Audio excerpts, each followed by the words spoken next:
Donc, mesdemoiselles, mesdames, messieurs, bonjour. Donc, nous allons continuer la présentation du contenu, toujours du chapitre 2, donc de ce module de langue et terminologie économique 2. Donc, nous avons présenté dans les 3 séances précédentes les 3 premiers facteurs historiques de l'impérialisme. Donc, dans cette séance, il sera question du dernier facteur aux causes historiques de l'impérialisme, à savoir le protectionnisme.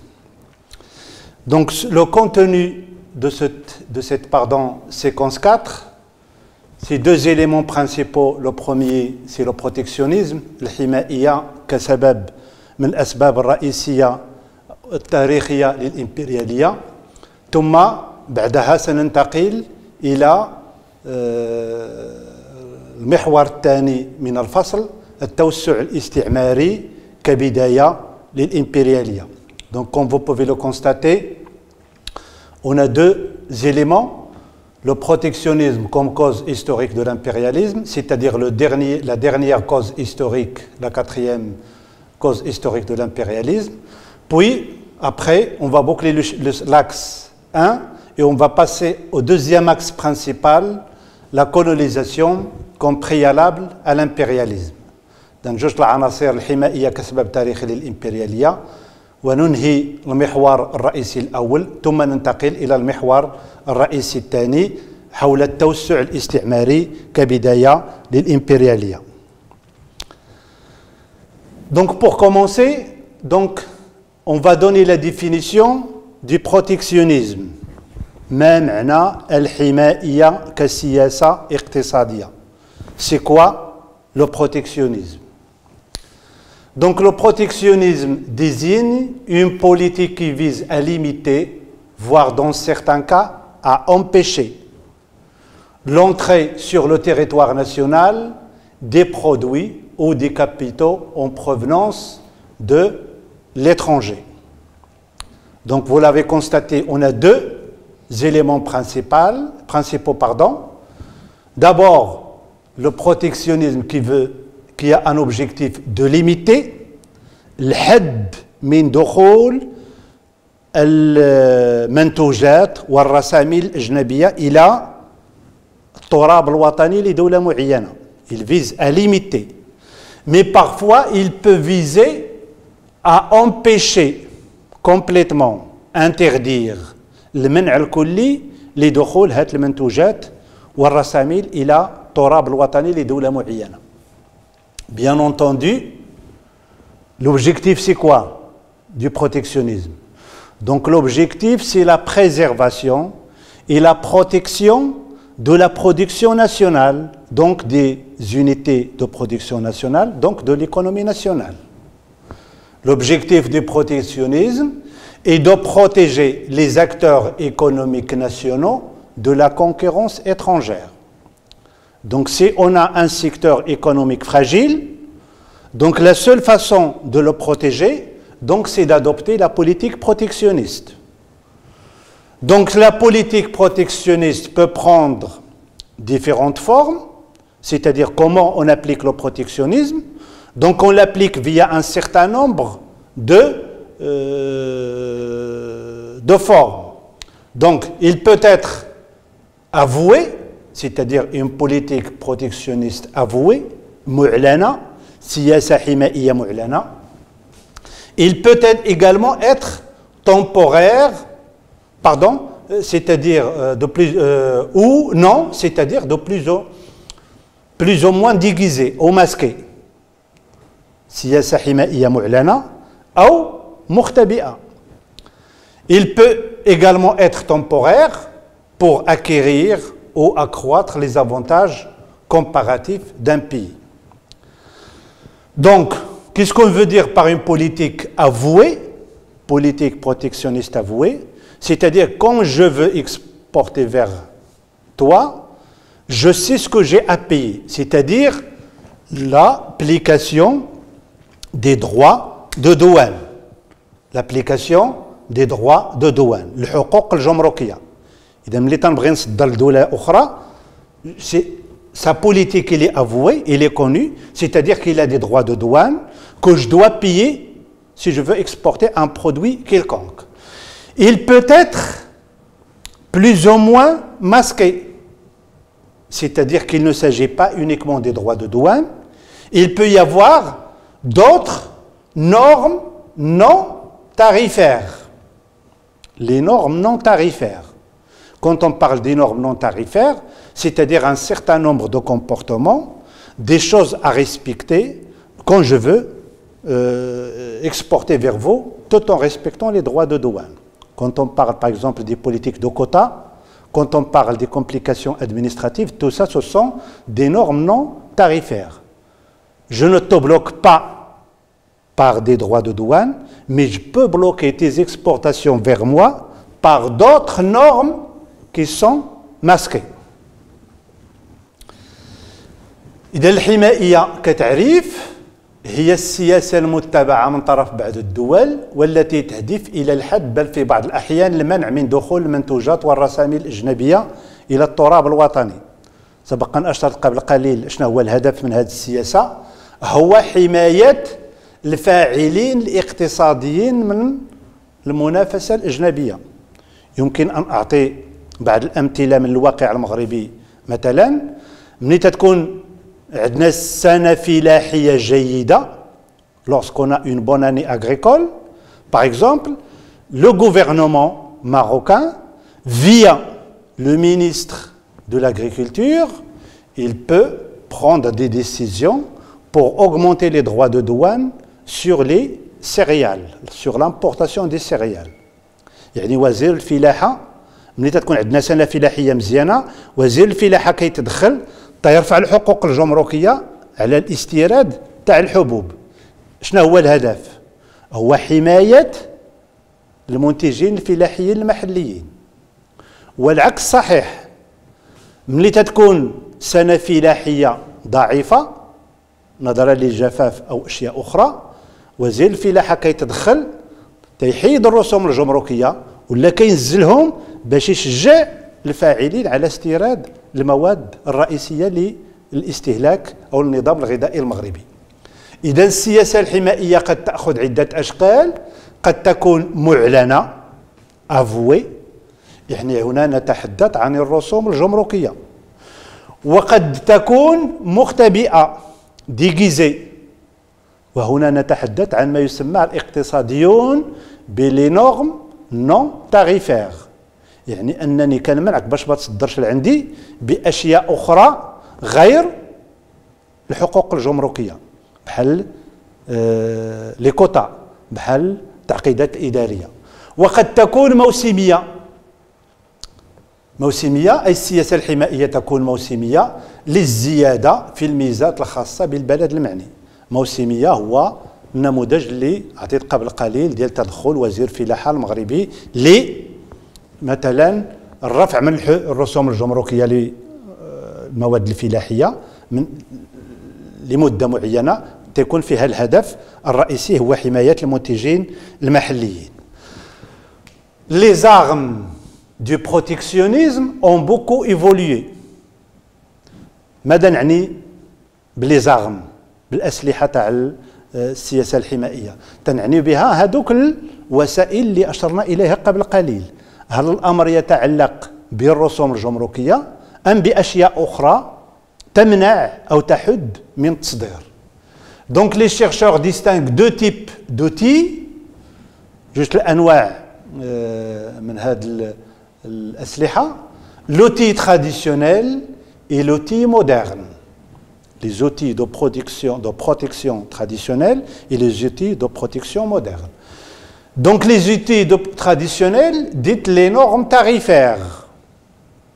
هنا نتحدث عن ما له علاقة بلي tarifs, c'est-à-dire les droits de douane, les normes tarifaires. Et le plus visible, donc les droits de douane, est de moins en moins utilisés. إذن هاد لي droits de douane، هاد الحقوق الجمركية أصبحت أقل استعمال. لماذا؟ لأن العديد من بلدان العالم وقعوا على اتفاقيات مختلفة تهم التجارة الدولية للمنتوجات والسلع. يكفي فقط تذكير بما تم التوقيع عليه بالنسبة للغات وما تم التوقيع عليه داخل مثلا المنظمة العالمية للصحة المنظمة العالمية للتجارة l'Organisation mondiale du commerce et le GATT. Donc الناس المسؤولين les États les responsables étatiques ne peuvent plus aller dans les normes tarifaires, ils ne peuvent plus les utiliser les droits de douane. L'outil moderne qui est appelé les normes non tarifaires, c'est-à-dire que l'État, un pays, un État particulier, il utilise des normes non tarifaires pour limiter l'entrée de certains produits sur son territoire national. Et souvent déguisé, il peut se matérialiser sous forme d'exigences concernant les normes de produits ou les règles de passation de marché public ou les procédures douanières spécifiques. Qu'est-ce qu'on veut dire par les formes d'exigence concernant les normes de produits? Supposons qu'il y a des acteurs marocains dans la région de Sousse qui exportent les produits des fruits et légumes. Donc, on leur demande de respecter toute une liste de normes, que ce soit la composition des produits, que ce soit l'utilisation des pesticides, l'utilisation d'insecticides, le degré de ceci, le volume du produit, cela. Donc tout cela, ça rentre dans les normes non tarifaires, c'est-à-dire un certain nombre de complications qui va vous pêcher à renoncer à exporter. مجموعة من التعقيدات اللي كتدفعك باش ما باقيش تصدر. La même chose pour les règles de passation de marché public, بالنسبة للصفقات العمومية, la même chose pour les procédures douanières spécifiques. إذا السياسة الحمائية تطورت كثيرا وأصبحت تعتمد على نوعين من الأسلحة أو الأدوات أو الآليات.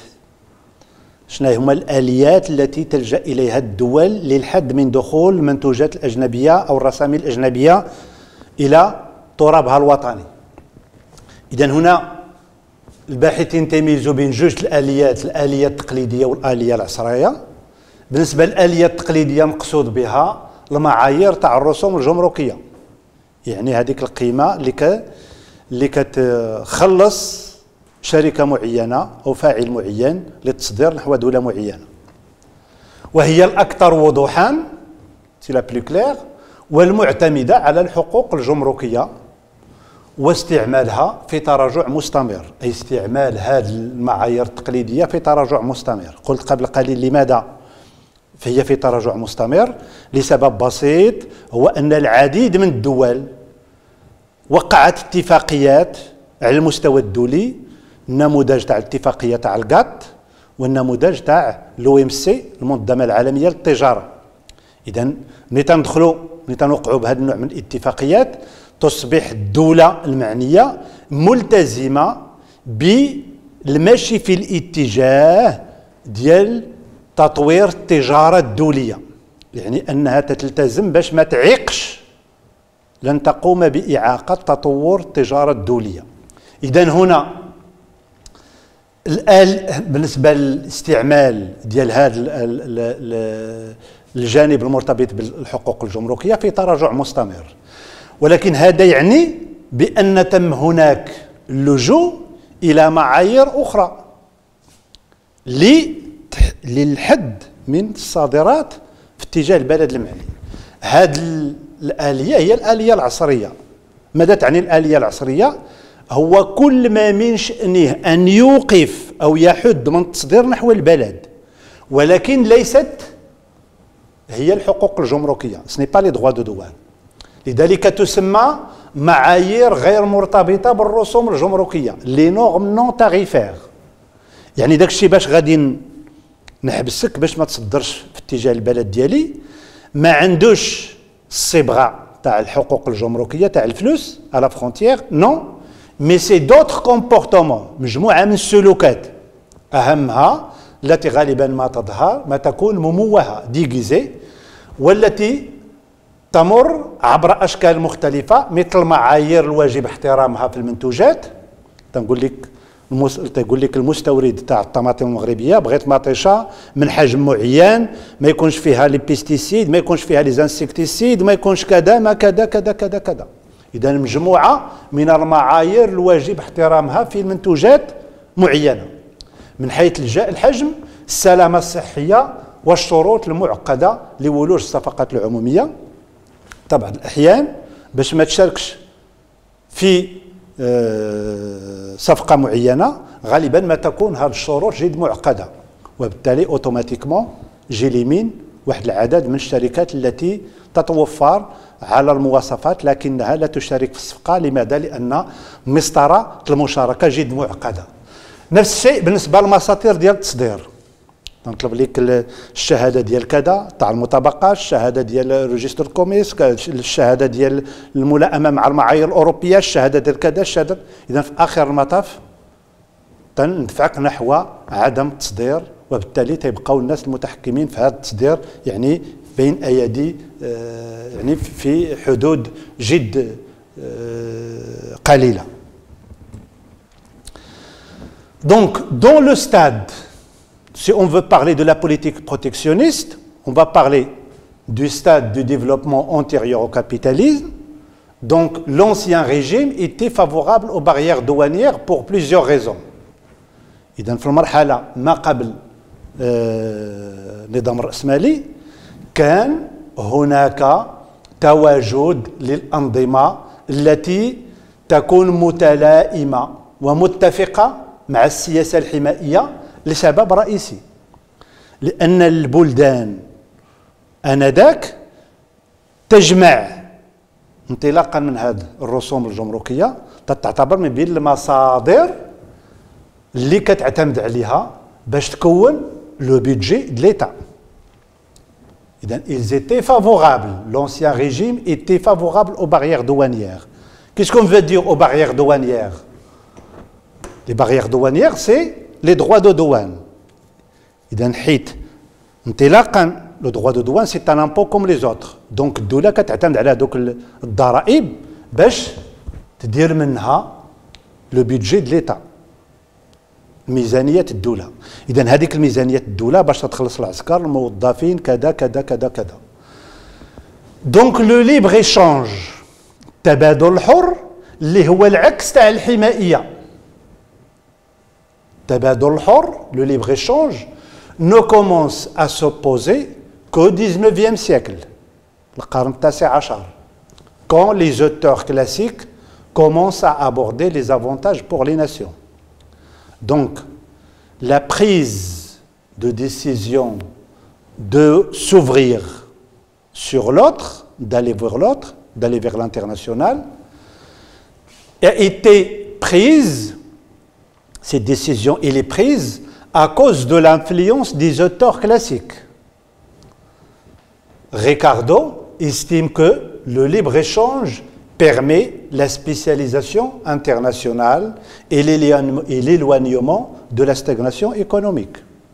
Donc on parle d'Adam Smith, mais on parle aussi de Ricardo. Donc Ricardo, il dit que le libre-échange تبادل الحر يساهم في التخصص الدولي. الناس اللي عندهم فلاحه كيتخصصوا في الفلاحه، الناس اللي عندهم مصادر الطاقه يتخصصوا مصادر الطاقه، الناس اللي عندهم معادن كذا ainsi de suite. Donc là, lorsqu'un pays se spécialise dans un produit particulier, donc la suite donc il permet donc l'éloignement de la stagnation économique. إذن في مرحلة ما قبل الرأسمالية كان النظام القديم موافقا مع الحواجز الجمركية لعدة أسباب أهمها العلاقة الوطيدة بين الضرائب والميزانية. إذا تعتمد الدولة في مرحلة ما قبل النظام الرأسمالي تعتمد على الضرائب، والضرائب المستخلصة من الحقوق الجمركية شأنها شأن الضرائب الأخرى تساهم في تمويل ميزانية الدولة. وهذه الميزانية الدولة هي التي تقوم بصرف رواتب الجيش ورواتب الموظفين وما إلى ذلك. لذلك هناك واحد النوع تاع التوافق، متفقين على دور هذه الرسوم الجمركية.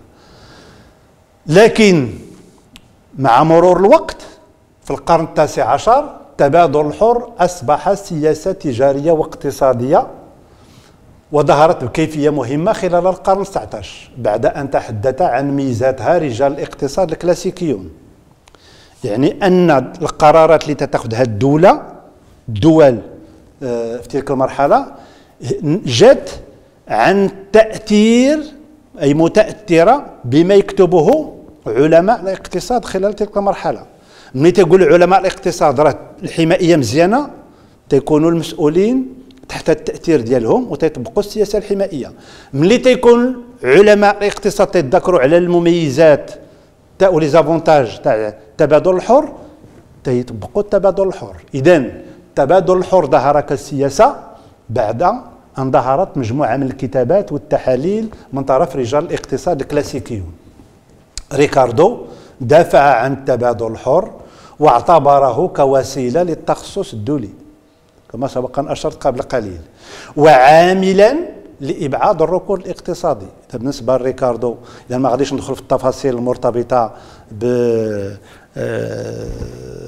بلي تيوري دي ريلاسيون ايكونوميك انترناسيونال، سواء la théorie qui a été développée par Adam Smith تاع les avantages absolus ou là تاع l'autre théorie donc des avantages relatifs qui a été développée par Ricardo. Donc ce sont des choses qui expliquent, qui nous facilitent, qui nous permettent de comprendre la politique protectionniste, mais on ne va pas les exposer, ça va venir dans les semestres et les années à venir. Mais Ricardo, il parle de la spécialisation internationale et il parle de cette spécialisation comme quoi c'est un facteur positif parce qu'il permet d'éloigner la stagnation économique. Ce principe est remis en cause. Quel principe? Le principe de libre-échange. Donc le principe est remis en cause par d'autres auteurs de la succession de deux phases au XIXe siècle. C'est-à-dire, lorsque les auteurs parlent des avantages de libre-échange, les États, ils appliquent le libre-échange. Lorsque les auteurs ils parlent de protectionnisme, les responsables sont influencés, ils appliquent le protectionnisme. Du coup, on a une application, supposons que ça c'est le 19e siècle, tout au long du 19e siècle, supposons que ça c'est 1850 jusqu'à 1900. Donc il y a une phase qui est très importante, donc on va avoir deux phases très importantes. La phase de libre-échange qui s'étend dès le début du 19e siècle jusqu'à 1880. Là, libre-échange, 1880, 1880. Donc toute cette période, c'est le libre-échange. Pourquoi? Tout simplement parce que la révolution industrielle était en évolution continue, il a permis la performance des unités industrielles, il a permis l'augmentation de la production, il y a même de la surproduction agricole, donc le commerce international est important, donc le libre-échange était la politique adoptée de la part de la majorité des pays de l'Europe occidentale. Donc il s'étend du début du 19e siècle jusqu'au 1880. La période de 1846 à 1879 était considérée comme l'âge d'or de libre-échange. الفترة الذهبية للتبادل الحر هي المرحلة اللي بين 1846 و 1879. La deuxième phase, la phase du protectionnisme, qui débute à la fin de la première période, donc vers 1875, donc de là, on va trouver le début donc d'une phase protectionniste. C'est-à-dire, pourquoi 1800? Pourquoi 1875? Parce qu'il est venu juste après une crise économique durant cette période et au moment de crise, les États, les responsables étatiques, ils appliquent la politique protectionniste pour se protéger des effets négatifs donc de cette crise.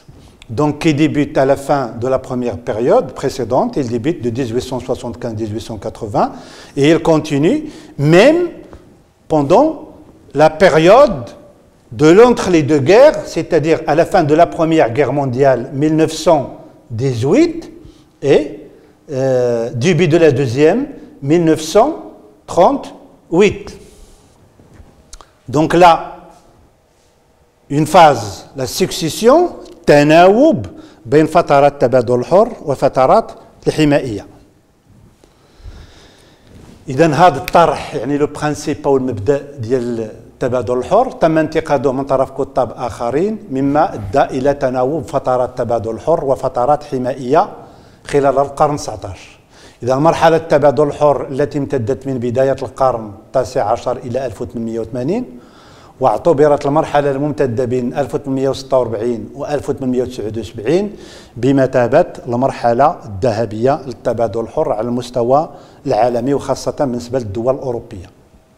مرحلة الحمائية المبتدئة من نهاية المرحلة الأولى حوالي 1875-1880 واستمرت كذلك في القرن العشرين خلال مرحلة ما بين الحربين العالميتين كنتيجة للأزمة الاقتصادية سنة 1929.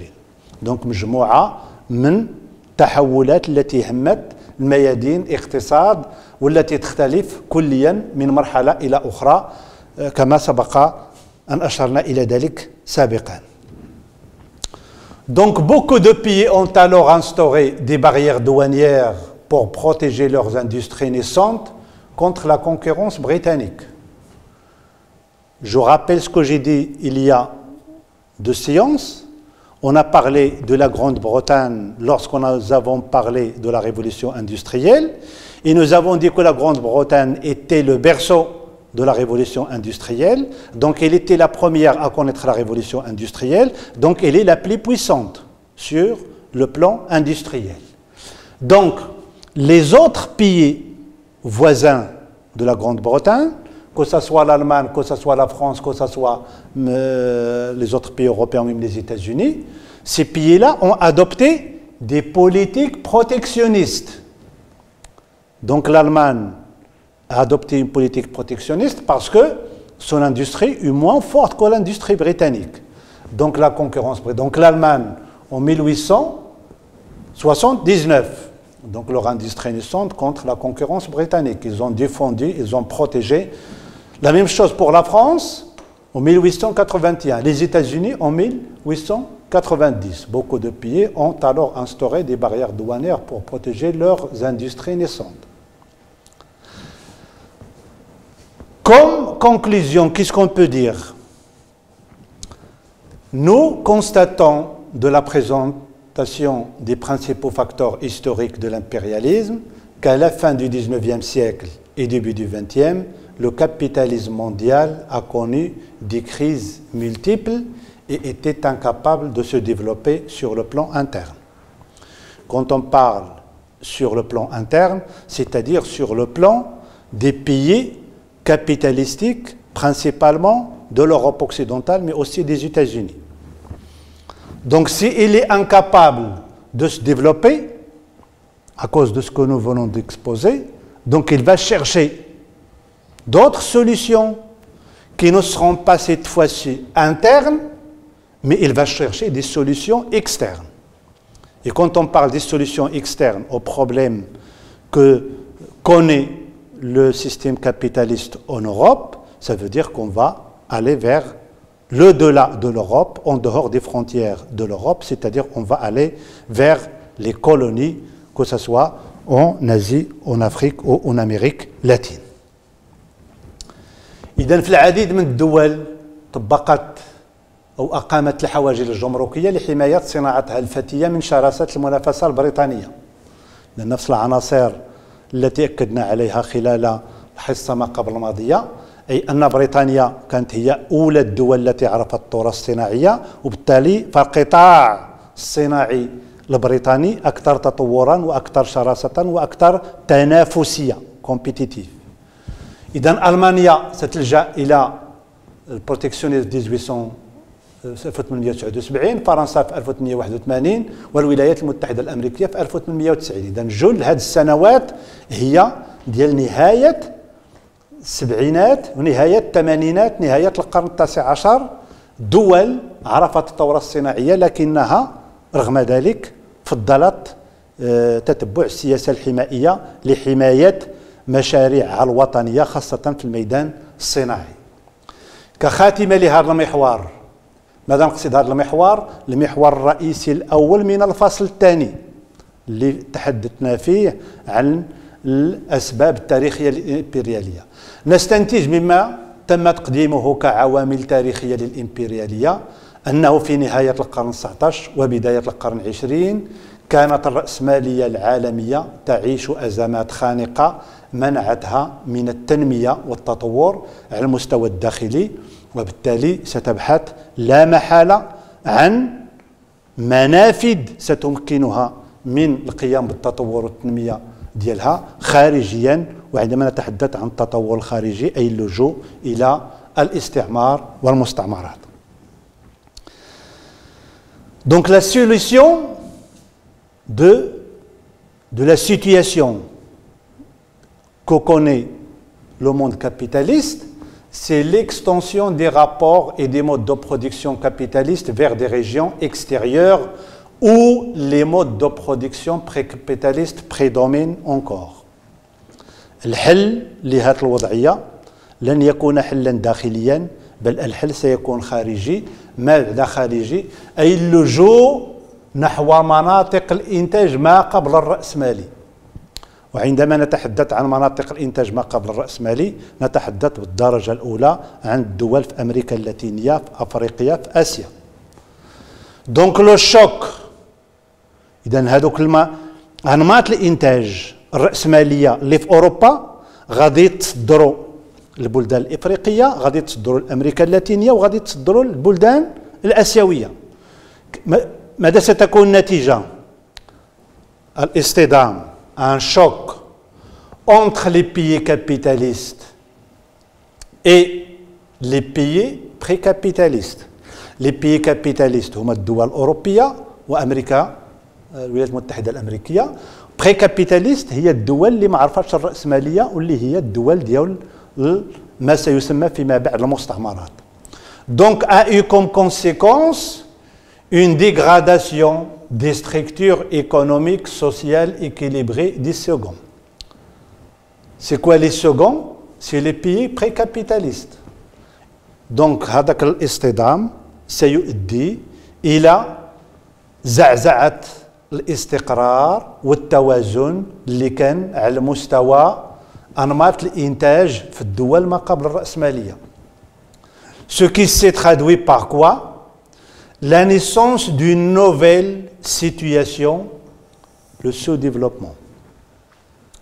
Donc الحل الوحيد للخروج من وضعية المشاكل التي تعيش فيها الدول المتقدمة في نهاية القرن التاسع عشر اللي هي وضعية خانقة هي توسيع علاقة الإنتاج الرأسمالية إلى مناطق خارجية ما زالت تسود فيها أنماط الإنتاج ما قبل الرأسمالي. Donc on va essayer de trouver des solutions externes aux problèmes internes. كاينين مشاكل داخلية في أوروبا في الدول الرأسمالية غادي نقلبوا عليها على حلول خارجية في المستعمرات. هذا سيؤدي إلى ماذا؟ إلى الاصطدام أو التصادم بين اقتصاديات البلدان الرأسمالية اللي غادي تجي للمستعمرات المتطورة مع اقتصاديات البلدان ما قبل الرأسمالية اللي هي الدول اللي غادي تسمى فيما بعد المتخلفة، عن طريق تصدير السلع والرساميل وأنماط الإنتاج. الدول الرأسمالية صدرت السلع والرساميل وأنماط الإنتاج لي مود دو برودكسيون. هذه الوضعية أدت في نهاية المطاف إلى تدهور البنيات الاقتصادية والاجتماعية المتوازنة للأخيرة، وكانت نتيجة ذلك أن دخلت تلك الدول في حالة جديدة سميت فيما بعد بالتخلف. لذلك عندما تحدثنا عن الازدواجية الاقتصادية في الفصل الثاني من مقرر هذا السداسي، تحدثنا عن تعايش أنماط اقتصاد داخل نفس القطاع الاقتصادي، نمط إنتاج رأسمالي ونمط إنتاج تقليدي محلي.